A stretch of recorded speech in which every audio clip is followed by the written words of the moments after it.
enjeux liés à l'alimentation, à la durabilité et au climat par exemple. Cette première édition est entièrement dédiée à la stratégie ambitieuse de l'EPFL dans ces lieux de restauration. Au menu d'aujourd'hui, vous aurez l'occasion de découvrir les grands changements qui s'opèrent depuis 2020 dans les cuisines de l'EPFL et cette présentation sera suivie d'un débat avec nos invités. Enfin, vous aurez les réponses à toutes vos questions sur ce profond changement de mode de vie et de consommation. Je vous invite donc déjà à les poser via le bouton questions-réponses sur Zoom. Et je cède maintenant la parole à Bruno Rossignol, qui est responsable de l'unité restauration et commerce de l'EPFL et surtout père de cette stratégie. Bruno Rossignol, c'est à vous. Merci Mehdi. On a bouleversé un petit peu vos assiettes ces derniers temps et on a voulu répondre à vos questions. Pour nous, c'était vraiment important qu'on puisse avoir une ouverture, une porte de dialogue. Et puis, comme l'a dit Mehdi, on a créé ces Food Cafés. Aujourd'hui, l'alimentation, elle a un impact ici dans le monde entier et aussi à l'EPFL. Pour mémoire, on est quand même 17 000 personnes quasiment hors Covid, bien sûr, à consommer sur notre campus. Et on ne pouvait pas négliger cette partie-là dans notre impact CO2. La Confédération a signé les accords de Paris en 2017. Elle nous impose à nous de devoir réduire à plus de 80% notre impact CO2. Et pour ça, justement, on a dû faire un travail sur notre alimentation. Comme je vous l'ai dit, une des solutions pour nous, pour réduire ce CO2, c'était automatiquement de changer les régimes des gens.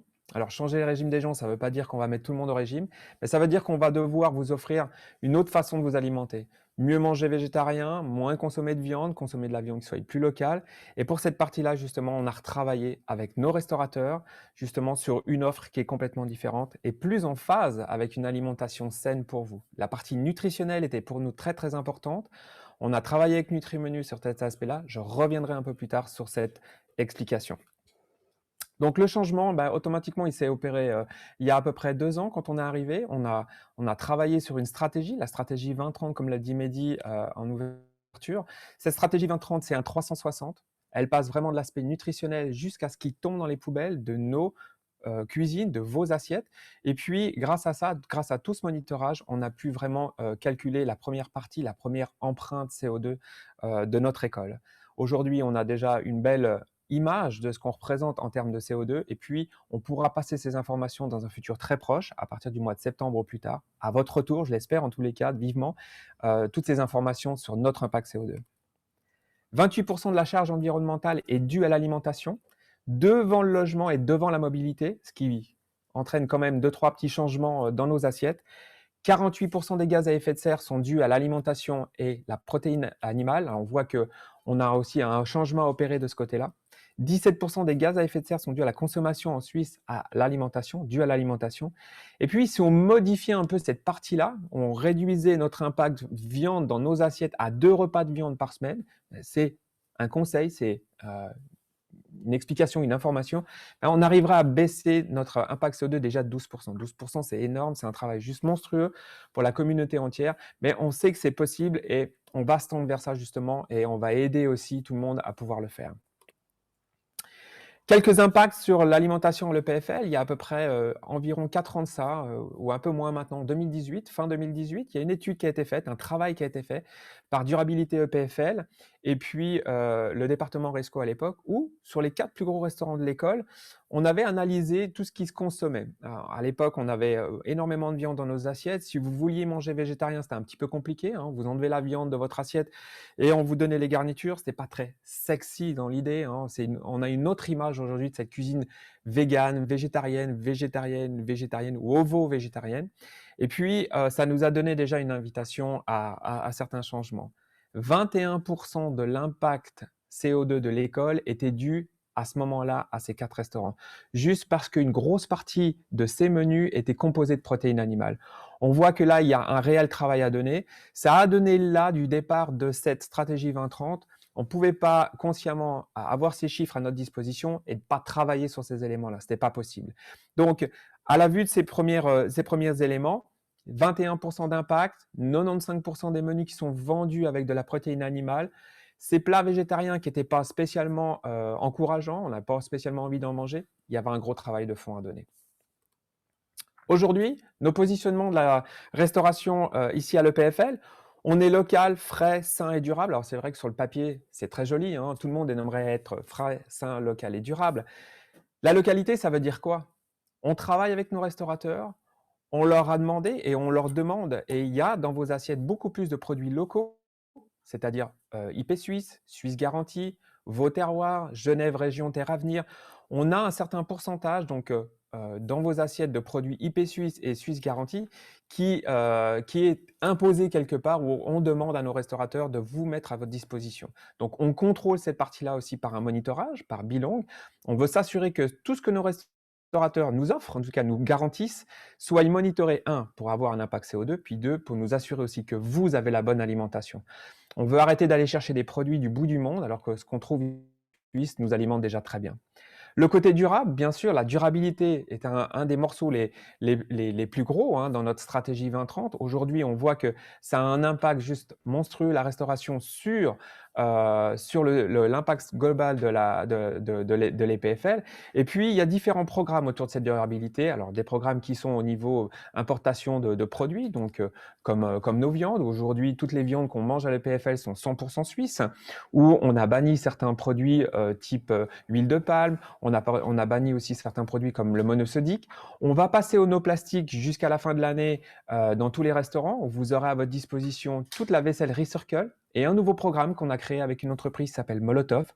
À votre disposition, il y aura tout un panel de vaisselle que vous pourrez louer au même prix que ce que vous pouvez acheter et mettre à la poubelle directement dans divers magasins type Migros, Denner. Et pour nous, c'est vraiment important de travailler sur cet aspect durabilité. Il y a d'autres axes qui sont aussi importants, mais celui-ci en est vraiment un des plus larges. Le côté frais, où on a demandé à nos restaurateurs, on a travaillé avec eux justement pour que vous ayez beaucoup plus de produits frais. On veut monter à plus de 90% de produits frais dans vos assiettes pour que vous ayez une satiété qui soit correcte jusqu'à votre prochain repas. La fraîcheur des produits est importante pour nous. On a travaillé sur des calendriers de saison. On a demandé à nos restaurateurs de travailler sur des types de saison, de fruits et légumes, où aujourd'hui, on n'autorise plus d'avoir certains produits qui sont hors saison. Et puis le côté sain, qui était pour nous très important. À mon arrivée en 2019, on a fait une étude complètement basée sur la nutrition avec une entreprise qui s'appelle Nutrimenu.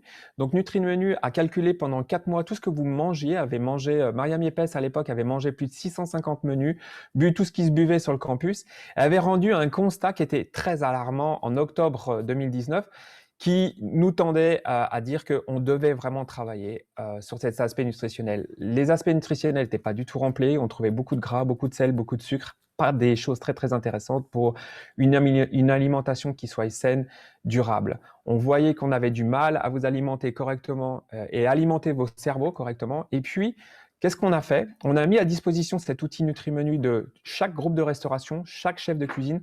Aujourd'hui, on a créé des profils alimentaires, qui vous permettent à vous de pouvoir aller jusqu'à votre prochain repas et rester à satiété l'après-midi et de travailler correctement.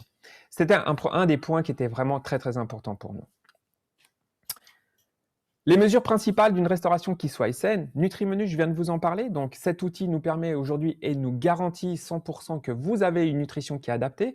Vous trouvez déjà sur l'intranet de la restauration un Nutri-Score qui est à votre disposition. Et puis, sur ce Nutri-Score, vous avez un petit curseur qui vous permet de voir où est-ce que sont vos menus en termes de nutrition. Donc, vous pouvez adapter. Au final, vous pouvez très bien dire, aujourd'hui, moi, je vais manger très équilibré. Demain, un petit peu moins. Vendredi, je vais me faire un bon burger. Au final, ce qui est important pour nous, de garder à l'esprit, c'est que vous ayez toujours du plaisir à manger. C'est pas simplement de dire aujourd'hui je vais bien manger, je vais être toujours droit dans mes bottes, mais c'est que demain matin j'ai envie de manger un bon burger et puis je peux aussi manger un bon burger. Et ça c'est important pour nous. On a joué la transparence avec ce Nutri-Score et on jouera encore la transparence à partir sûrement du mois de septembre, selon les délais qu'on arrive à réaliser pour avoir un Eco-Score. Vous aurez 2 petits curseurs qui vous permettront d'avoir un Nutri-Score et un Eco-Score. Vous pourrez très bien dire aujourd'hui je vais manger très équilibré et très sain pour la planète, et puis demain matin un peu moins ou un peu plus, etc. etc. Formation continue. C'était important pour nous qu'on donne le là aux restaurateurs, à nos partenaires. J'aime bien dire nos partenaires parce que c'est des vrais partenaires qu'on a choisis aujourd'hui de travailler, avec qui on veut travailler. Ils avaient des groupes de formation. Dans ces groupes, ils avaient des pôles de formation, mais pour être encore plus en phase avec l'alimentation qu'on veut vous donner ici à l'école, qu'on veut vous offrir, on va dire, on leur a offert d'avoir certaines formations continues qui sont typiquement comme chez Hilton, avec des partenaires de l'école hôtelière de Lausanne, avec Gastro Suisse, pour encore les aider à les diriger vers ce que nous, on a besoin pour vous offrir un panel le plus large possible de cuisine qui soit attractive, qui soit intéressante au niveau des goûts, des textures, des influences du monde. Et pour ça, on a créé ce groupe de formation qui sont mis à leur disposition. Produits frais, locaux et de saison, c'est important pour nous, comme je vous l'ai dit. Là, on a retravaillé vraiment avec l'économie locale. On est venu travailler avec des maraîchers locaux. On travaille aussi en collaboration avec la ferme de Bassange. Comme vous avez pu le voir, on a déjà beaucoup de relations avec eux. On a fait déjà quelques promotions avec les poireaux de nos champs. Et puis, pour nous, l'économie locale, elle est importante à réintégrer dans vos assiettes. La réduction de quantité de sel et de sucre, pour nous, c'est extrêmement important. Vous voyez que dans le résultat que Nutrimenu Mariam IPS avait donné en octobre 2019, il y avait du gras, du sel et du sucre en abondance. C'est pas ce qui nous intéresse le plus pour vous nourrir correctement ici à l'école. Et donc là aussi, il y a eu un gros travail qui a été fait de changement au niveau des assiettes et des menus. Mariam, elle contrôle les menus chaque semaine pour voir vraiment si l'équilibre est respecté et puis retend le cadre s'il y a besoin. Meilleure satiété, je vous en ai parlé juste avant. Qu'est-ce qui était important? Moi, à mon arrivée, je voyais beaucoup d'étudiants qui allaient grignoter dans ces vending machines. Alors, c'est pas un mal, si vous avez faim, libre à vous de manger à votre soin. Et ce qui était important pour nous, c'est que quand vous mangez, vous ayez du plaisir, et deux, vous arriviez à satiété jusqu'à votre prochain repas. Arrêtez aussi les grignotages de l'après-midi quand c'est pas nécessaire. Valeur nutritive plus élevée, alors avec des vraies vitamines dedans, des oligo-éléments qui soient vraiment pas saturés, des minéraux qui soient intéressants, et puis des graisses aussi qui soient intéressantes pour vous à manger. Optimisation de la concentration, c'est important pour nous, c'est ce que je vous disais. Vous avez des longues journées souvent sur votre campus qui démarrent très tôt le matin, qui finissent très tard le soir. Et si l'alimentation n'est pas réglée correctement, vous grignotez toute la journée. Et s'il n'y a pas ce qu'il faut dans l'assiette au moment où vous mangez, comme on a pu le constater avec Mariam, automatiquement vous grignotez, vous passez d'un repas à l'autre sans savoir exactement quand est-ce que vous arrivez à satiété. Et ça, c'est dommageable. Vous n'êtes jamais à fond dans vos études. Puis moins de matières grasses trans, ça c'était important pour nous parce qu'au final, vous favorisez les problèmes cardio, vous favorisez certains embonpoints, etc., etc. Et puis pour nous, ça c'était vraiment important qu'on puisse retravailler avec des graisses qui soient intéressantes pour vous. 16 mesures principales pour nous qui sont vraiment importantes. Donc, on est en train de monter et de travailler sur une plateforme aujourd'hui qui nous permettra d'avoir le dernier kilomètre de livraison de tout ce qui va se manger ici en véhicule électrique. On fait ça conjointement donc avec l'État de Vaud où on travaille sur un futur projet et ça c'est important. La boucle sera bouclée quand on a réussi à cette partie-là. Je prends le modèle de Zermatt. Zermatt est livré typiquement en petit train puis après en véhicule électrique. On veut le même modèle ici à l'école. Ça sera pas tout de suite, c'est sûr, mais c'est dans le pipe du 360 justement pour aller jusqu'au bout de notre réflexion et de notre travail. L'exploitation, quand on reconstruit nos cuisines, aujourd'hui on a tout un modèle justement de reconstruction, d'amélioration de nos cuisines. Tout est parti justement de ce constat qu'on pouvait mettre aujourd'hui des matériaux qui soient plus écologiques, moins mangeurs d'énergie, plus en phase avec ce qu'on construit aujourd'hui, et puis des matières aussi qui sont recyclables. C'est important pour nous qu'on puisse avoir des cuisines qui soient au final bien recyclables, et puis qu'on n'achète pas du matériel qui soit au final pas en adéquation avec notre stratégie 2030. L'offre, pour nous, ça c'était important. Elle doit être de saison. Je vous l'ai dit, on a recréé des calendriers de saison pour que vous puissiez avoir des produits de saison. On l'améliorera encore dans le futur, ce calendrier de saison. Il n'est pas fixe, il n'est pas figé, il n'est pas immobile. Il s'améliorera encore. Il viendra s'ajouter encore d'autres produits qu'on verra moins dans le futur, type tomates, concombres en hiver, qui pour moi, à mon sens, n'ont aucun intérêt dans vos assiettes, vous apportent rien nutritivement. Et puis, gustativement, quand vous mangez des tomates en hiver ou des concombres en hiver, mais quel intérêt au final? Ça n'a pas de goût, ça coûte cher. Et puis, généralement, qu'est-ce que ça apporte? Pas grand-chose. C'est mou et il n'y a pas vraiment de texture intéressante. L'alimentation sans viande, on en a parlé. On ne veut pas devenir un campus végétarien ou végétalien, ou comme vous voulez. On veut avoir une équité. On a mis justement une équité dans notre alimentation aujourd'hui et c'était important pour nous que cette équité soit là. Donc, on est revenu avec 50% de produits de menus ovo-lacto-végétariens. Vous allez avoir un restaurant qui va s'ouvrir, le Native à l'ancien Vinci, à partir du mois de juillet, qui sera 50% vegan, 50% ovo-lacto-végétarien à votre disposition. Et puis, tout un tas de menus aussi qui seront à votre disposition dans les différents concepts de restauration qui vont ouvrir dans les mois et années futures. Des plans de menu qui ne soient pas redondants, c'était important. Moi, je voyais beaucoup de plans de menu d'un côté à l'autre de l'école qui étaient complètement identiques. Alors que j'allais manger d'un côté de l'école ou de l'autre, je voyais exactement les mêmes actions chez les fournisseurs ou les mêmes promotions. Pas très sexy là non plus, hein. Je pense qu'il y avait mieux à faire que ça. Et puis aujourd'hui, c'est ce qu'on veut. On veut avoir des plans de menu qui reviennent pas tous les 3 semaines. Et ça, on travaille aussi avec nos restaurateurs dessus. Ça a déjà bien été compris. Les labels alimentaires, on travaille aujourd'hui avec des produits Vauplus, Vau Terroir, GRTA, Valais Région, Neuchâtel Région. On a divers campus et automatiquement, on a divers restaurants. Et puis, en fonction des restaurants que vous trouvez dans vos divers campus, vous verrez d'autres produits d'autres régions qui seront dans vos assiettes. Plus de produits sous énergie fossile, c'était une volonté de notre part. On ne pouvait pas dire on va faire tout ce travail et puis au final, on continue à travailler avec des produits qui sont poussés sous énergie fossile. Pour nous, ça n'avait pas d'intérêt. Donc, on a fait ce travail-là aussi. On le monitore, on s'assure que nos partenaires restaurateurs jouent le jeu et puis Bilong fait ce travail justement pour nous. L'origine, importante, maximum de produits suisses. Pour nous, automatiquement, on réduit notre impact CO2 et ça a une vraie importance. Et puis, on est allé jusque dans les produits de nettoyage. On demande aujourd'hui à nos restaurateurs de travailler avec une liste de produits qui sont 100% écologiques pour nettoyer nos cuisines. On ne veut plus avoir des produits qui soient vraiment irritants pour notre planète et on a éliminé cette partie-là. C'est contractuel et donc, ils le font aussi avec nous. L'approvisionnement, les résidus alimentaires, on a aujourd'hui travaillé avec l'entreprise Kitro, donc Kitro qui est une balance intelligente sur laquelle on pose une poubelle avec une caméra dessus. On est en train de l'améliorer Kitro, bien sûr, pour les mois et années futures avec un des laboratoires de l'école, qui est déjà très performant, mais qui va améliorer encore cette performance d'image. Et puis Kitro nous permet d'être la dernière souche, le dernier ancrage de notre travail qui va chercher jusque dans les poubelles ce qu'on jette de trop encore. Alors, c'est pas pour fliquer nos restaurateurs, mais c'est plus pour savoir qu'est-ce qu'on peut encore faire comme travail là, justement pour réduire l'impact CO2, puis encore améliorer ce qu'il y a dans vos assiettes. Parce qu'au final, si un Nutrimenu me dit il n'y a pas assez de légumes dans les assiettes et qu'il y a un Kitro me dit on a beaucoup d'haricots verts dans les assiettes à la bonne saison, je me pose des questions et ça me permet d'améliorer justement là aussi vos repas. Priorité de développement, pour moi, là, dans la stratégie 2030, les diverses entreprises aujourd'hui qui nous ont rejoints, donc Lab Consulting pour toute la partie appel d'offres, comme vous avez pu le voir sur notre site ou le lire en tous les cas, on a lancé des appels d'offres, donc c'était important pour nous de retravailler de réoffrir aussi certains lots à des restaurateurs. Donc, vous allez avoir des restaurateurs indépendants qui vont être là, vous allez avoir des groupes de restauration, vous allez avoir des restaurateurs que vous connaissez déjà, qui sont déjà là.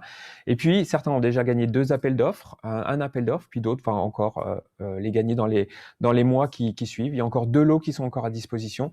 Et puis, ces 2 lots sont sur la plateforme CIMAP. Je vous encourage à lire les appels d'offres, ils sont complètement ouverts sur le service public. Mariam Yepes, je voudrais parler avec Nutrimenu. Altela, c'est notre plateforme où justement on y met tous les enquêtes de satisfaction. Je vais lancer une enquête de satisfaction au mois d'octobre. Plusieurs pôles vont devoir travailler sur cette enquête de satisfaction. Les étudiants, vous allez pouvoir poser vos questions. Les restaurateurs vont pouvoir poser leurs questions. Et Resco va poser ses questions justement au travers de cette enquête de satisfaction au mois d'octobre. Une agence de com, la mercerie, c'était important. Alors, pas pour faire de la fausse com, mais pour faire de la vraie com. Et puis, comme aujourd'hui, être transparent avec vous. Puis, cette agence, justement, nous a permis de pouvoir réunir tous les gens de notre campus et puis pouvoir dialoguer avec nous au travers de ce système de communication. Quantis, aujourd'hui, qui vient chapeauter tout notre travail au niveau calculation CO2. Quantis est vraiment l'entité qui nous permet de calculer tout l'impact CO2 de notre travail. Plus encore, ils ont une deuxième partie qui est sur l'impact des fluides dans nos cuisines. Bilong qui calcule chaque facture de chaque fournisseur, de chaque restaurateur. Donc, chaque produit qui est acheté chez n'importe quel fournisseur est analysé au niveau CO2.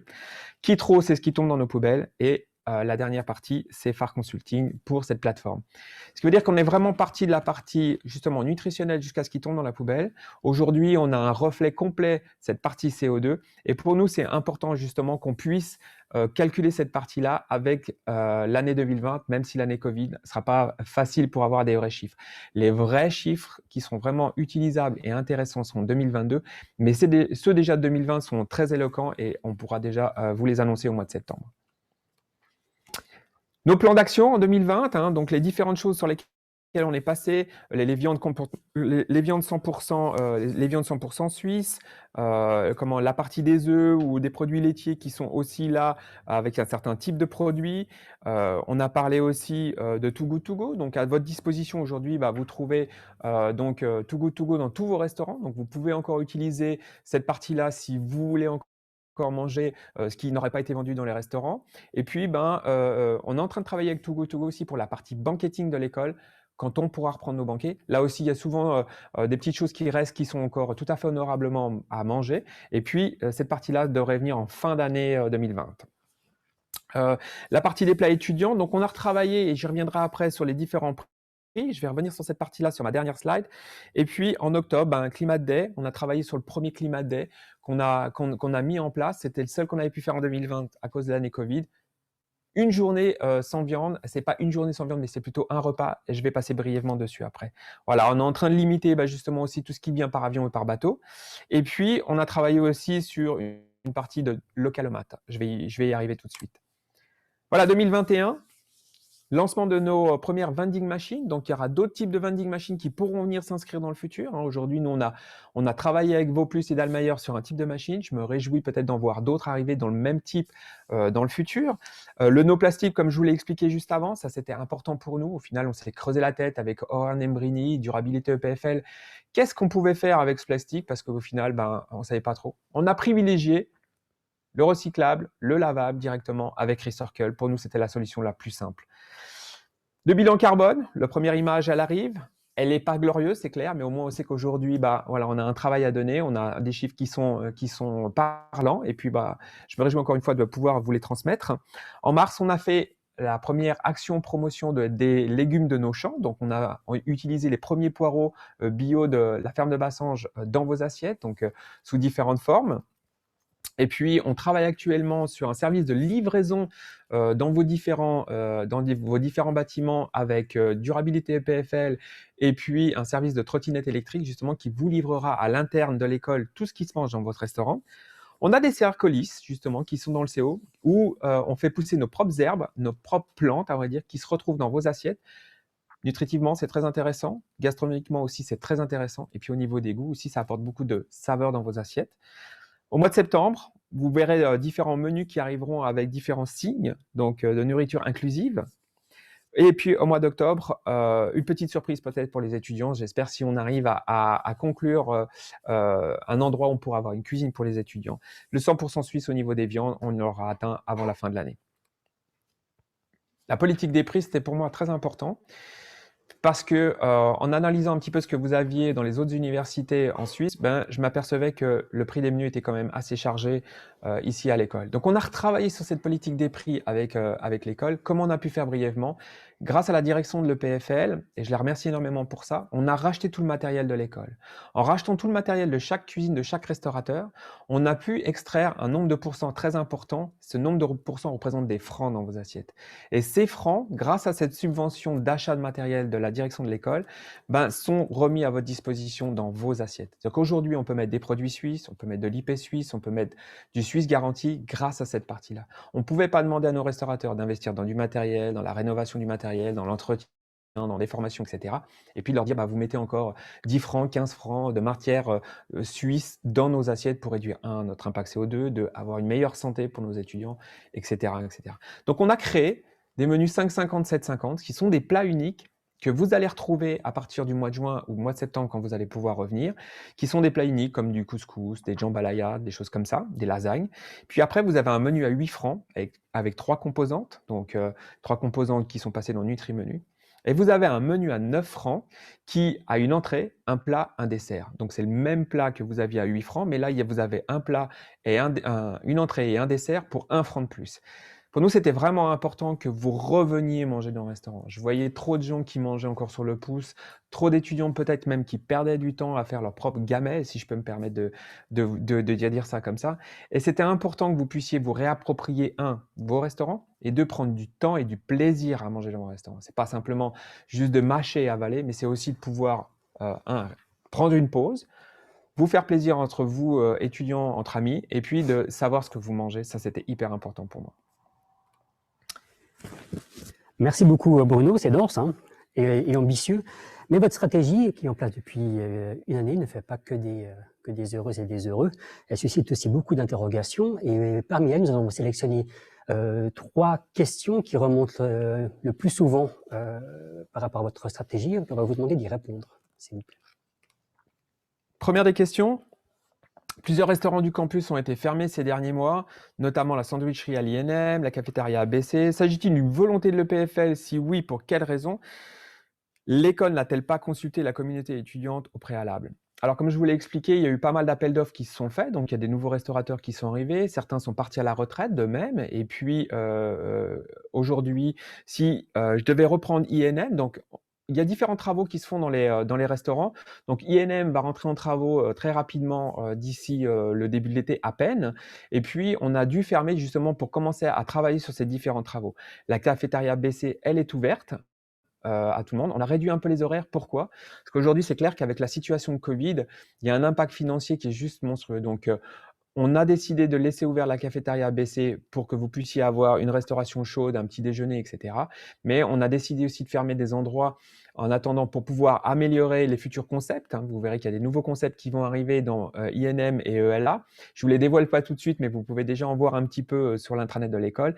Et puis pour ça, on a dû justement faire une fermeture anticipée, commencer à casser, débarrasser et puis construire nos nouveaux concepts qui seront sûrement quand vous allez revenir déjà ouverts ou en cours d'ouverture à partir de septembre, fin septembre, début octobre.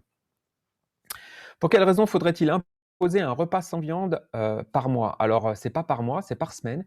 Et c'est bien un repas sans viande. J'ai repris la question parce qu'à chaque fois, c'était souvent un repas, une journée végétarienne. Il n'y a pas de journée végétarienne. C'est vraiment, c'est un repas sans viande. C'est déjà pour travailler sur le côté santé et puis pour nous aider aussi à réduire notre impact CO2. On a chacun un rôle à jouer dans cette partie-là. Et si vous ne nous aidez pas justement sur ce côté-là, on n'arrivera pas à réduire notre impact CO2 et à améliorer la santé de notre planète. Notre santé à nous, c'est important, et la santé de notre planète, c'est hyper important. Je n'impose rien. Au final, moi, je ne suis pas là pour imposer. Je suis là pour peut-être vous conseiller ou vous aider ou en tout cas améliorer votre santé. Mais c'est plus pour vous dire, aidez-nous, vous, qu'on ne peut pas tout faire tout seul. Et puis, je ne suis pas l'arbitre de l'alimentation, mais en tous les cas, si vous avez des questions par rapport à ces repas sans viande, volontiers, je suis à votre disposition. L'aspect santé est vraiment très important pour nous. Instaurer un repas sans viande par mois, comme je vous dis, ne masque-t-elle pas une idéologie verte, voire greenwashing? Absolument pas. Il n'y a pas du tout de greenwashing dans l'école.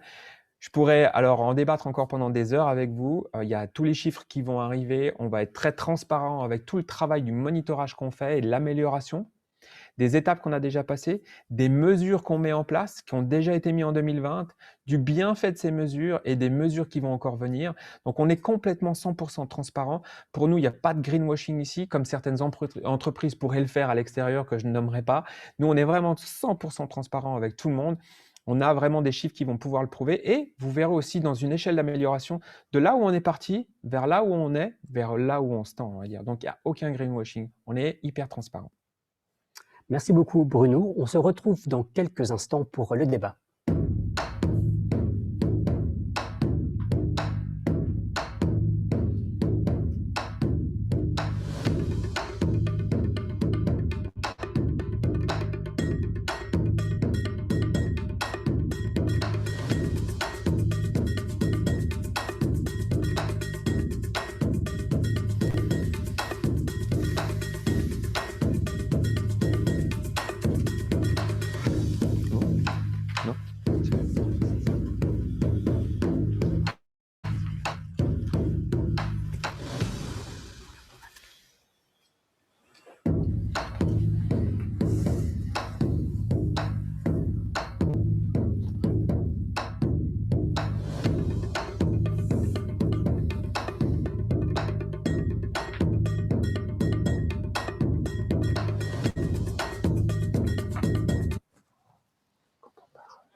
Bienvenue dans ce débat. Donc, j'ai le plaisir aujourd'hui d'accueillir un panel prestigieux pour parler d'alimentation. On va commencer par vous, Guizou van der Gout. Vous êtes vice-présidente de l'EPFL pour la transformation responsable. Manon Boissat, vice-présidente de la GEPOLI. Et je précise que vous êtes là en tant que porte-voix de la communauté étudiante, peu importe leur avis sur la stratégie. Donc, vous allez faire un petit peu la porte-voix des questions. Et M. Christian Schwab du Food and Nutrition Center de l'EPFL. Bienvenue, merci d'être là. On va commencer par vous, Manon. On a pu le voir avec ces 3 premières questions qui fâchaient que le thème de l'alimentation est quelque chose qui est très clivant. La communauté n'est d'ailleurs pas alignée sur ces journées végétariennes, non, pas des journées végétariennes, mais sur ces plats végétariens. Comment est-ce qu'il y a un consensus qui est possible finalement sur cette thématique de l'alimentation? Alors, merci beaucoup pour la question. Je pense qu'on serait pas là en train de discuter si le consensus était facile à trouver. Évidemment, c'est un projet qui est très vaste et très complet. Je pense qu'il y a des choses sur lesquelles on est tous d'accord quand on parle de manger sainement, manger durable, manger local, avoir peu de déchets. Je pense que c'est des concepts sur lesquels on est tous unanimes. Maintenant, c'est plutôt sur les questions d'implémentation. Il y a des projets qui sont plus clivants. Quand on parle effectivement journée VG, il y a des gens qui trouvent qu'on va trop loin en termes de liberté. On touche à la liberté, en fait, aux habitudes alimentaires des gens. Et au contraire, il y a des gens qui trouvent qu'on va pas assez loin. Il faudrait 2 journées VG par semaine. C'est là où c'est complexe de trouver un consensus. Je pense que le plus important, c'est justement communiquer comme on le fait aujourd'hui, qu'il y ait davantage de consultation aussi sur les projets, davantage de feedback qu'on prenne en compte justement le retour des gens sur tous les projets qui sont mis en place. Je pense que c'est le plus important. Et selon vous, quelles sont les grandes lacunes de cette stratégie, s'il y en a? Alors, dans les lacunes, je dirais que ce qu'on a pu relever, c'est peut-être une incohérence entre tout ce qui se passe au quartier nord et ce qui se passe sur le campus. On a d'un côté un campus qui est en train de vraiment changer, comme Bruno a pu le montrer, et puis de l'autre côté, on a le quartier nord avec Migros, Denner, Oelkau, qui sont pas forcément des enseignes qui s'appliquent tous les critères de durabilité, de local, de saison. Et du coup, peut-être que c'est une incohérence qui peut parfois paraître illogique. Deuxième point, je pense, important, c'est la communication. Je pense qu'on fait jamais assez de communication, surtout sur quelque chose qui touche pour le coup tout le monde. On est sûr que tout le monde doit manger dans sa vie. Du coup, je pense qu'il faudrait davantage communiquer sur les chiffres. Je pense qu'on est tous on est assez ingénieurs, donc on a besoin de chiffres, on a besoin de preuves, on a besoin de démonstrations. Et ça, c'est un sujet important à relever. Je vais me tourner vers Monsieur Schwab, hein. On parle beaucoup du contenu de l'assiette, mais on parle pas forcément assez que l'alimentation, c'est aussi un business avec des acteurs, avec des chiffres d'affaires à réaliser. Comment est-ce qu'on peut concilier cet aspect économique avec de santé et d'alimentation? Merci. Alors effectivement, vous soulevez un bon point parce qu'aujourd'hui, dans le domaine de l'alimentation en particulier, il y a un rapport assez difficile entre l'innovation technologique et l'alimentation. Et je crois que la cause est assez simple finalement. Je crois que dans les décennies qui ont précédé, l'industrie a mobilisé l'innovation et la technologie à une fin première qui était de maximiser les profits. Et ça s'est souvent fait au détriment des produits, des consommateurs et de la santé publique. Donc il y a ce déficit de confiance. Ayant dit cela, je pense qu'aller de l'avant, et c'était un peu dans votre question, c'est cette notion de réconcilier. Comment est-ce que les PFL, comment est-ce que nos laboratoires peuvent aider l'industrie à réconcilier leurs impératifs économiques, parce que ce n'est pas des philanthropes, et ça ne le sera pas demain, et le bien-être, que ce soit de l'environnement, que ce soit de la santé publique. Je pense que là, la technologie a un rôle à jouer. Ce n'est pas le seul. Il y a le côté le cadre législatif, incitatif, l'investissement en infrastructure. Il y a plein d'autres dimensions. La science seule ne peut pas résoudre, mais elle peut contribuer. En 2019, vous aviez l'ambition d'inaugurer un Food Lab avec Nestlé comme partenaire. Est-ce que finalement ces multinationales, est-ce qu'elles doivent être aussi invitées autour de la table pour co-construire cette révolution de l'assiette? Je pense qu'il y a 2 questions distinctes dans votre question. La première, c'est le rôle d'un partenaire industriel dans cette initiative qu'on est en train d'inaugurer aujourd'hui, qui est ce Food Innovation Lab, ce lieu de rencontre dont on discutera peut-être. Là, je pense que maintenant, on a trouvé une formule pour le faire en parfaite indépendance. Donc ça, c'était une des ambitions et c'est ce qu'on a réalisé. L'autre question que vous avez posée, c'était comment travailler avec l'industrie. Pour moi, l'industrie, pour des gens comme nous qui sommes l'académique, il faut rester vigilant, lucide par rapport aux motivations de l'industrie. Mais là où les motivations sont saines, c'est-à-dire de réconcilier une fois encore leurs impératifs économiques avec le bien-être sur l'environnement, on a la possibilité de s'impliquer, d'amener des solutions. On parlait de formation, d'éducation, de sensibilisation finalement à ces thématiques liées à l'alimentation. Je m'adresse vers vous, Guizou van der Voet. Est-ce que finalement cette stratégie qui, on voit, a un effet domino sur tout le campus, est-ce qu'on pourrait imaginer des cursus en durabilité, en alimentation? Est-ce qu'il y a des programmes aussi académiques qui vont pouvoir être développés dans ce sens? Donc, on va développer des programmes académiques sur la durabilité et différents aspects, il y a plusieurs modèles qui sont en réflexion, aussi une cartographie des cours qui existe déjà, de comment on peut inclure des composantes de durabilité dans d'autres cours qui n'en ont pas, mais qui s'y prêteraient bien. Donc, il y a toute une réflexion, et on espère bien dans le court terme mettre ça en place. Un cours sur l'alimentation à proprement parler, pas ma connaissance. Mais quelle influence aura la stratégie de Bruno Rossignol plus largement sur la recherche académique, Christian Schwab?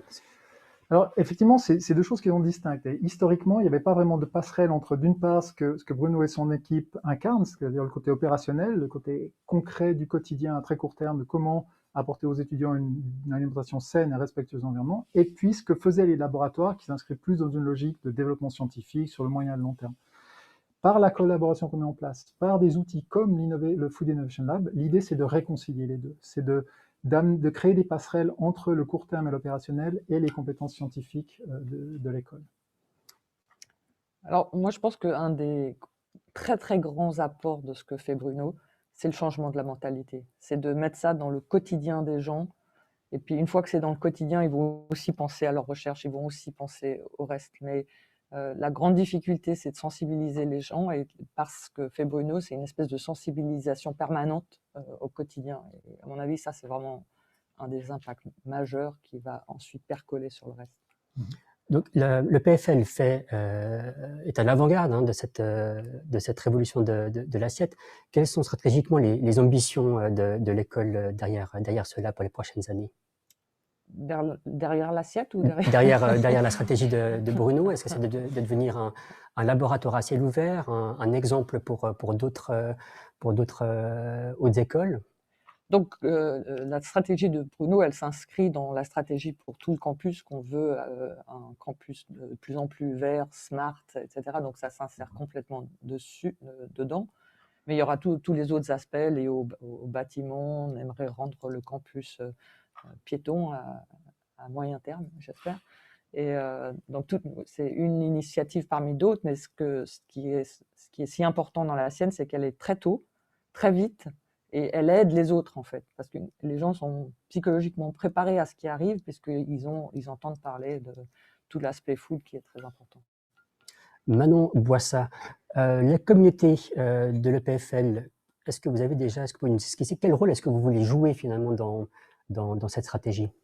Mais effectivement, c'est quelque chose qui nous touche beaucoup, qui nous touche quotidiennement.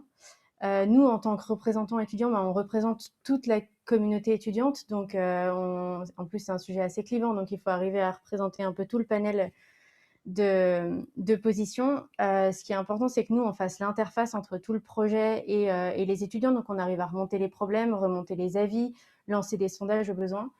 Ce qui a été compliqué, c'est que le projet il a été lancé en période Covid, avec du coup des étudiants qui ne touchent pas au restaurant, qui ne voient pas le campus. Donc, ça a été compliqué pour nous d'avoir des retours concrets sur les avis et les positions des gens. Je pense que ça va être pas mal notre travail dès que le campus rouvrira, de sonder les étudiants, de voir ce qu'ils pensent, de remonter toutes les questions. Il y a eu des questions de food truck ouverts qui sont pas toujours présents sur le campus. Mais je pense qu'en tout cas, notre position, c'est de remonter les problèmes et d'arriver à trouver un consensus finalement. En préparant ce débat, Christian Schwab, vous avez notamment insisté sur le fait de créer un lieu qui existe aujourd'hui, le Food Innovation Lab, un lieu de discussion, de débat ouvert à tout le monde. Expliquez-nous un petit peu quelle est, vous, justement, votre volonté de réunir toutes les parties prenantes autour de cette thématique. Volontiers. Alors, ça part d'un constat, c'est que comme l'école n'a pas de faculté food et agriculture, contrairement par exemple à Zurich, pour les étudiants, c'était un peu compliqué. C'est-à-dire que l'alimentation devenait une préoccupation de plus en plus actuelle.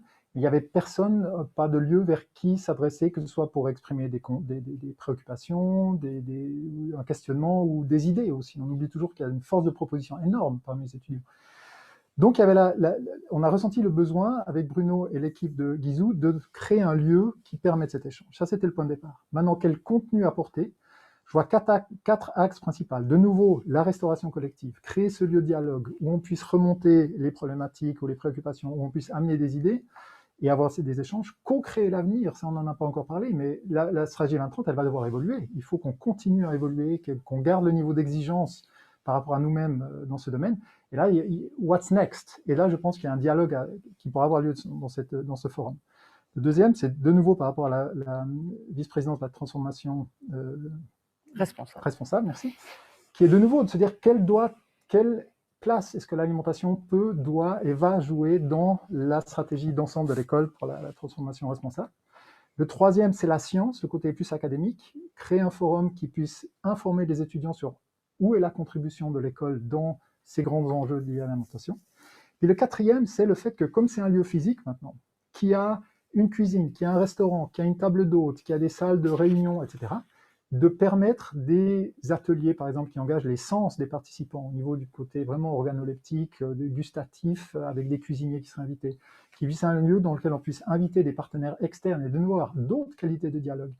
Donc ça, c'est le contenu qu'on va avoir sur ces quatre axes. Et le cinquième, c'est de nouveau la co-création. Il y a des choses auxquelles nous, l'équipe qui avons initié ce projet, on n'y a pas pensé, et que les étudiants demain vont dire, maintenant qu'on a ce lieu, pourquoi ne pas le valoriser d'une manière X ou Y? Donc ça reste des discussions à inventer avec les étudiants et la faculté. Si vous êtes d'accord, restez avec nous. Je vais demander à Bruno Signol de venir. On va poursuivre la discussion en répondant aux nombreuses questions de la communauté EPFL.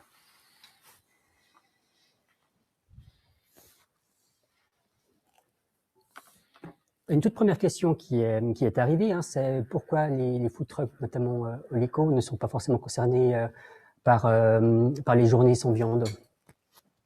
Alors, il n'y a pas de food truck Pardon, Olico. c'est ma faute. Pourquoi Olico n'est pas concerné par les journées Alors, sans viande? c'est deux business complètement différents. Aujourd'hui, il y a tout ce qui se passe ici du côté de la restauration de l'EPFL, donc de ce côté-là de l'école. Et le quartier nord, lui, a un statut un peu différent à l'école sur lequel on va travailler dans le futur, justement, à partir de l'année prochaine, sur une autre empreinte de restauration. C'est un business différent. On est sur un quartier public, donc où on doit justement travailler différemment avec nos restaurateurs et avec nos commerces qui sont de l'autre côté. Mais il y a une vraie force de volonté de la part de notre direction là aussi d'opérer un changement. Et puis, on vous tiendra informé justement de la transition qu'on veut améliorer et qui va se passer aussi sur le quartier nord. Donc, il n'y a pas deux poids, deux mesures. Il y a vraiment une stratégie de restauration pour l'ensemble de l'activité. Des questions concernant... Pardon. Oui, quand tu dis travailler dessus, ça veut dire quoi? Ça veut dire qu'aujourd'hui, nous, on a J'ai travaillé pas sur la compris. première partie de la restauration qui est ici et sur les campus associés de notre école. Et puis il y a aussi une transition qui s'est faite au niveau de la direction du quartier nord.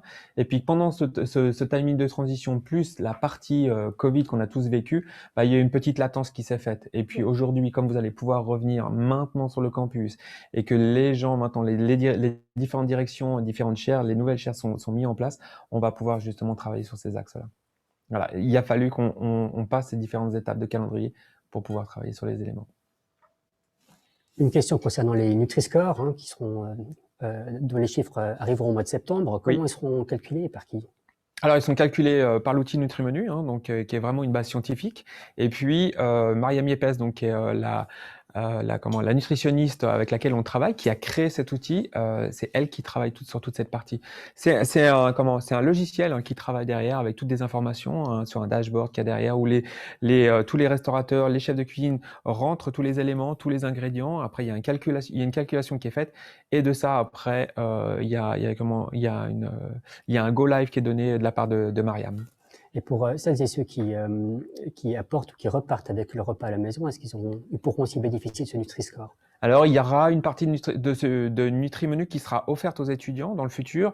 On verra sous quelle forme. On aimerait pouvoir vous offrir, en tous les cas, un accès à NutriMenu pour que vous puissiez faire vos propres NutriMenu et voir où est-ce que vous situez quand vous faites à manger à la maison. C'est une volonté de notre part. Vous n'avez pas nécessairement cité, en fait, les personnes qui sont allergiques ou diabétiques. Est-ce que la stratégie va s'ouvrir aussi à ces différentes intolérances ou à certaines religions également? Oui, c'est prévu. 2022. On travaille dessus justement aujourd'hui avec avec l'outil NutriMenu et puis avec justement la nouvelle plateforme qu'on est en train de monter pour toute la partie de ces menus, où vous verrez apparaître d'ici quelques semaines, quelques mois, toute la partie pour les diabétiques, pour les différentes religions, qui vont arriver avec des petits symboles, des nouveaux petits pictos qu'on vient de mettre en place, qu'on a acheté, et puis sur les menus de l'intranet de l'école, vous verrez apparaître toutes ces types d'informations. La question du prix des repas revient, notamment les repas végétariens et véganes qui sont affichés au même prix que les repas carnés. Est-ce que le PFL ne peut pas faire un effort vers le bas, évidemment, pour les repas végétariens et véganes? Alors, je vais tout de dire que je suis pas d'accord parce que les prix aujourd'hui, ils ont été retravaillés. Il y a des prix de menus végétariens ou ovo-lacto-végétariens, véganes qui sont entre 7,50 et 8 et 9 francs. Donc là, il y a vraiment une parité qui a été remise en place pour pouvoir avoir un jour des menus protéinés, des menus avec des plats qui sont végétariens au même prix pour les étudiants. Peut-être une question pour Christian Schwab et Guizou van der Gout. Donc, le PFL est une école d'ingénieurs. Comment intégrer nourriture et technologie et recherche? Alors, il y a 3 axes qui ont été identifiés où on pense que l'école peut avoir des contributions là où il y a des enjeux vraiment structurels. Le premier, c'est les emballages durables. Trouver une alternative au plastique à usage unique. Le deuxième, c'est tout ce qu'on appelle la mouvance de l'alimentation de précision, ce qu'on appelle communément le healthy aging, où là, on a des savoirs en termes de métabolisme, de génétique, de génomique et autres, qui pourraient se prêter à justement cette approche préventive au niveau d'une alimentation saine. Et le troisième axe, c'est ce qu'on appelle la digitalisation des systèmes alimentaires, qui soit à vocation d'aider à réduire les intrants chimiques dans l'agriculture, que ce soit à vocation de réduire les déchets alimentaires. On sait qu'il y a 32% de la production mondiale qui n'est jamais consommée. Donc voilà les 3 axes où on peut contribuer avec les savoirs qui existent dans nos 350 laboratoires. Donc, moi, je pense qu'effectivement, les 2 grands axes où on peut jouer un rôle, c'est le métabolisme, ce qui est l'autre mot, le mot science de la vie, de la nutrition, et puis tout ce qui est emballage plastique, etc., qui ont une contribution majeure. Et donc, en sciences des matériaux, on peut vraiment faire beaucoup ici. Paraît-il que le PFL n'est pas pionnière dans cette révolution de l'assiette, écrit un internaute, parce que d'autres campus ont déjà instauré des semaines, enfin 7 jours sur 7 végétariens. Est-ce que finalement c'est l'avenir aussi sur le campus? Est-ce que vous allez augmenter le nombre de plats et de journées végétariennes? Alors, c'est vrai qu'on n'est pas les pionniers, hein, avec Durabilité PFL, avec Aurore Nembrini. Juste un petit peu avant le Covid, en février 2019, on avait été visiter une entreprise, enfin une université à Berlin, qui a commencé notre travail d'aujourd'hui en 1990. Donc c'est vrai qu'on n'est pas les pionniers, en effet. Est-ce qu'on a la volonté de faire un campus 100% végétarien? Non, c'est pas l'idée. L'idée, c'est vraiment de pouvoir d'offrir des repas qui soient des repas qui conviennent à la santé de chacun, et puis qui nous aident aussi à réduire notre impact CO2. Donc l'aspect santé est vraiment important. Est-ce qu'on veut devenir un campus 100% vegan? Non, c'est pas la volonté. Et puis, est-ce qu'on veut vous offrir une parité 50-50? Oui. Pendant des années, si je reprends un petit peu l'historique, hein, l'héritage, 95% des menus étaient vendus avec de la viande, et j'aurais pas voulu être végétarien dans notre école. Aujourd'hui, il me semble être important qu'on puisse dire, ok, 50% des repas sont végétariens, ovo-lacto-végétariens et vegan, du vrai vegan, et puis les gens qui veulent manger de la viande mangeront toujours de la viande, mais ils la mangeront locale. Une question peut-être pour vous, Christian Schwab. Comment est-ce que la communauté étudiante peut accéder au Food Innovation Lab et participer finalement au débat? Il y aura je vois 3 éléments de réponse. Le premier, c'est qu'il y a une volonté que dans le lieu physique, il y ait toujours, même s'il n'y a personne pour les accueillir, il y ait toujours un contenu informatif qui soit de nature à les enrichir. Que ce soit de nouveau au niveau de la stratégie du travail que fait l'équipe Resco, que ce soit au niveau de la transformation responsable, que ce soit au niveau du Food Center pour le côté recherche et académique. Donc une source d'information. 2, les événements qu'on a appelés les food cafés, qui sont ces lieux de rencontre sur des thématiques qui vont varier. Aujourd'hui, c'est la stratégie 2030. En l'automne, il y aura une animation avec la transformation responsable. Au printemps, ce sera le Food Center qui sera là. En novembre, on aura un cuisinier qui va. Donc, il y aura des événements auxquels les étudiants seront amenés et invités à participer. Et puis, encore une fois, c'est un appel que je vous fais. amenez-nous des idées. S'il y a des problématiques, des thématiques, des préoccupations ou des idées qui sont les vôtres, le lieu est là. Vous aurez des partenaires, que ce soit Resco, Transformation Responsable ou le Food Center, qui pourront être les hôtes des événements que vous souhaitez voir se produire ici. Donc c'est à nous collectivement, et j'inclus les étudiants, à faire vivre ce lieu, à lui donner son contenu.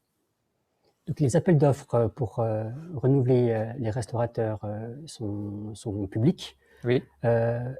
Est-ce que la communauté étudiante, elle pourra participer à la sélection des prochains restaurateurs? Alors, elle va participer à la sélection des prochains restaurateurs. Alors, pas sur malheureusement, sur les derniers qu'on a lancés là, mais c'est le projet. Hein, c'est comme j'avais expliqué aussi au président de l'AGPOLI.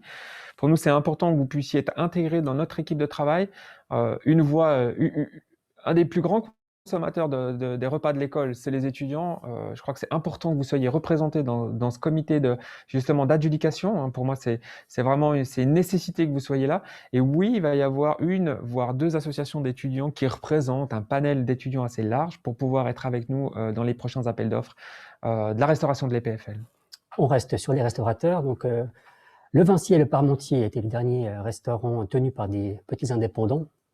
Est-ce que ça va se traduire par l'adjudication d'appels d'offres à des grands groupes? Non, pas du tout. C'est des appels d'offres qui sont 100% publics. Ça veut dire que sont ouverts à tout le monde. Aujourd'hui, si je reprends lundi, on a ouvert le dernier appel d'offres du lot 4, donc pour les food trucks, parce qu'on est en train de créer un village des food trucks à partir du 1er janvier de l'année prochaine, de l'année 2022. Il y avait un groupe de restauration sur à peu près 40 restaurateurs qui sont venus. Donc la volonté de l'école, on privilégie personne, c'est appel d'offres public, ça veut dire qui vient, s'inscrit et présente son dossier à cette commission d'appel d'offres, et puis que le meilleur gagne. Le PFL accueille également des grands groupes de l'agroalimentaire. On citera Migros par exemple. Comment ces grands groupes s'insèrent finalement dans cette stratégie? Comment dialoguer avec ces grands acteurs de l'agroalimentaire? De la même façon qu'on discute avec nos restaurateurs, c'est qu'aujourd'hui, on a un dialogue qui est très franc avec eux, hein, très ouvert. On a une mission, nous, à l'EPFL, justement de donner beaucoup plus de santé dans l'assiette et puis de réduire notre impact CO2 sur notre alimentation. Et puis, ces gens ont des contrats, elles sont soumis aussi à des contrats, à du temps. Et puis, dans la fin de leur contrat, automatiquement, qui est relativement proche pour nombre d'entre eux, on rediscute justement tous ces axes qui sont pour nous importants pour les mois et années futures et devront s'inscrire dans le futur partenariat avec eux s'il y a un vœu de rester de leur part sur notre campus ou sur les prochains qui candidateraient aussi sur les appels d'offres. Pour nous, c'est important que ça soit... Alors, je ne vais pas faire de publicité pour qui que ce soit, mais que ce soit un Migros, un Denner, un Coop, doivent s'inscrire dans notre stratégie 2030 de la restauration. Et avec les discussions que j'ai déjà eues avec eux, ils sont extrêmement intéressés de voir comment on va évoluer, comment on évolue, et puis de s'inscrire aussi dans notre travail. Une question sur la surpêche, dont on connaît aussi les impacts sur le climat. Est-ce que vous allez aussi à l'EPFL limiter aux poissons? Alors, on n'est pas des gros mangeurs de poissons en Suisse. Hein. On mange un peu de poissons de lac, un peu de poissons de fontaine ou de rivière. Et puis, au final, quand on voit les chiffres qui sortent déjà de chez Bidon, vous pourrez les voir très, très soudain sur le site de Resco, on n'est pas des gros consommateurs de poissons de mer, ni de crustacés, ni de mollusques. Par contre, ce qu'on a fait, c'est qu'on a instauré 3 labels qui sont importants pour nous. Hein. Un qui est vraiment très dur, c'est MSC, ASC, et le plus dur, Friend of the Sea. Et on se dirige plus vers un Friend of the Sea qui nous garantit beaucoup plus de pêche, je dirais, dans des bonnes zones. Hein. Il y a différentes zones de pêche qui sont dans le monde, qui sont FAO 57, etc. Et puis, ces zones-là nous garantissent. On se tend vers du Suisse, vraiment vers du Friend of the Sea, et vraiment sur des pêches qui sont vraiment, je dirais, saines pour notre planète. La question du libre arbitre de manger ou pas de la viande revient souvent. Oui. Pourquoi est-ce que vous ne laissez pas le choix finalement? Pour moi, vous avez 100% de choix. C'est-à-dire que, déjà, on ne vous oblige pas à manger dans la restauration de l'école. Vous avez encore 3 choix possibles. C'est-à-dire qu'on fait un repas ovo-lacto-végétarien. Ça ne veut pas dire qu'il n'y a pas de protéines animales dedans. On travaille avec de la crème, du lait, du beurre, des œufs dans nos repas ovo-lacto-végétariens. Vous pouvez encore vous faire livrer ce que vous voulez au sein de votre école par une autre entreprise, ce que je trouverais dommage, et où bientôt vous aurez la disposition à un service de livraison à l'école. Vous pouvez ramener votre propre lunch si vous voulez aussi, et vous pouvez encore manger dans le quartier nord si c'est votre volonté. Si les gens n'arrivent pas à manger un seul lunch sans viande, vous avez encore à disposition ces 3 modèles qui sont dans votre main. on force personne à manger végétarien une fois par semaine. C'est un repas, hein. J'entends, je corrige aujourd'hui, c'est vraiment pas une journée végétarienne, c'est un seul repas. Une remarque d'une utilisatrice ou un utilisateur de l'application Pocket Campus qui affiche des repas végétariens, mais écrit-il ou elle ne le sont pas. Comment est-ce qu'on peut assurer la véracité des informations qui sont publiées sur cette application? Alors, Transparence. on est en plein travaux avec Pocket Campus, justement, avec toute l'équipe de Resco, et puis on est en train d'améliorer cette partie-là. On a encore un petit peu de travail à donner. C'est vrai qu'on est en train de faire évoluer, améliorer cette Pocket Campus. On essaye de vraiment que ce soit prêt pour le mois de septembre. C'est vrai que très souvent, vous pouvez encore voir quelques petites bêtises d'annonces, de menus, parce qu'on est en train de travailler dessus en arrière-plan, ce que vous ne voyez pas. Et puis, il se peut que des fois, vous ayez des noms de menus qui soient un peu différents. Vous avez l'impression d'avoir de la viande alors que c'est végétarien. Et c'est vrai qu'on est en train de bosser derrière. Et puis, il se peut que vous voyez certains plats végétariens qui ne le sont pas parce qu'il y a de la viande dedans, etc. Mais c'est juste pour cette raison-là. Après, si vous allez manger sur site, ils sont végétariens. Une question encore sur la transparence. Manon Boissin on avait parlé tout à l'heure. Ce besoin d'avoir davantage encore d'informations sur ce que l'on mange, la traçabilité des produits. Il y a vraiment besoin de chiffres et de retours. Est-ce que ce sera amélioré à l'avenir? Nous, on va être 100% transparent. C'est-à-dire qu'on n'a absolument rien à cacher du tout. On n'est pas une entreprise X, on ne travaille pas pour un grand groupe X. Et c'est grâce à ça qu'on peut être 100% transparent. On privilégie personne et tous les chiffres, toutes les données qu'on va avoir consolidées de Quantis, de Bilong, de NutriMenu, de Kitro et des autres encore qui nous ont rejoints comme EasyList, etc., vont être à votre disposition. Ça sera 100% transparent. Vous aurez à disposition toutes ces informations chiffrées, hein, comme Manon l'a bien dit. C'est vrai que vous êtes une école d'ingénieurs. En final, vous, ça parle beaucoup par les chiffres, hein, naturellement, hein, et automatiquement, vous avez besoin de preuves par les chiffres. Et puis, toute cette partie-là sera à votre disposition, mais vraiment au plus tard au mois de septembre, vraiment au plus tard. Pour poursuivre vos ambitions, quelqu'un demande si la ferme de Bassonge va s'étendre pour répondre à vos besoins. La ferme de Bassonge ne peut pas s'étendre. On a 7 hectares à disposition. Donc, si on mangeait dans les 7 hectares, on aurait 4 jours de survie. Donc, autant dire qu'on mourrait vite faim. L'idée, c'est qu'on a approché, et on a été approché par Agridea, qui est la fêtière des agriculteurs et des maraîchers dans le canton de Vaud. Ils ont à disposition donc tout un tas de champs qui sont autour de nous et qui sont en jachère. Ça veut dire qu'on ne les utilise pas.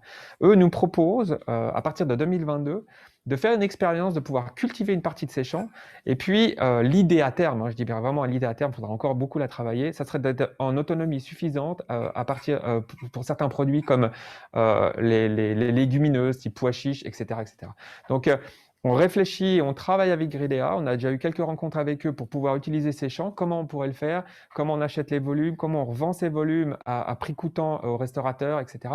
Mais l'idée derrière, c'est qu'on ne peut plus agrandir la ferme de Bassonge. La ferme de Bassonge, elle est comme elle est, et on ne peut pas avoir d'autres terrains pour cultiver plus que ça. On vous demande votre avis sur les cultures hors sol. Est-ce que c'est envisageable sur le campus pour augmenter la cadence?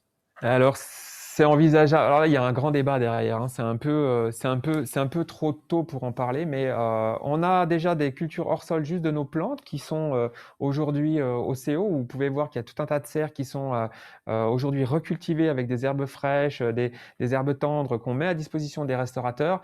C'est un des axes qu'on a dans le futur qui est pas qu'on néglige pas, qui pourrait être intéressant justement pour avoir encore plus de produits locaux.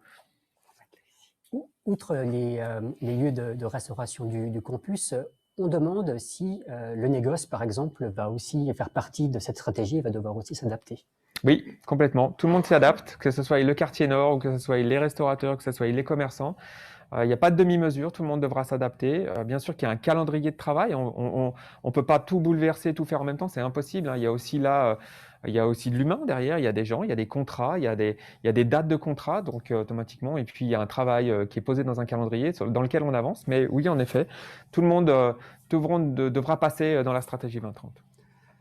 Et une dernière question sur le branding finalement de ces repas végétariens. Est-ce qu'il faut absolument les marquer?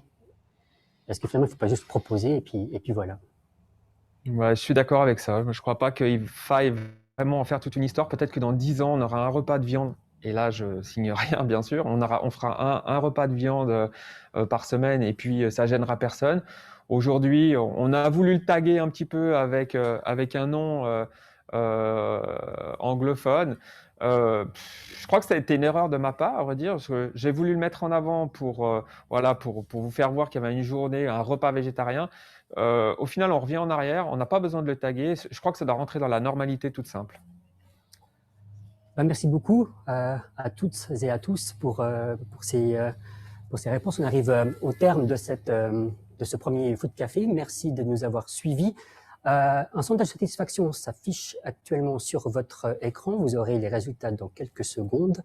Et si vous avez encore d'autres questions ou un besoin d'information, une page dédiée sur le site de l'EPFL est dédiée à la stratégie 2030, où là vous aurez toutes les informations. Je me réjouis de vous retrouver pour un prochain Food Café, j'espère en présentiel. Merci encore à vous d'être venus aujourd'hui. Bonne journée. Merci. Merci.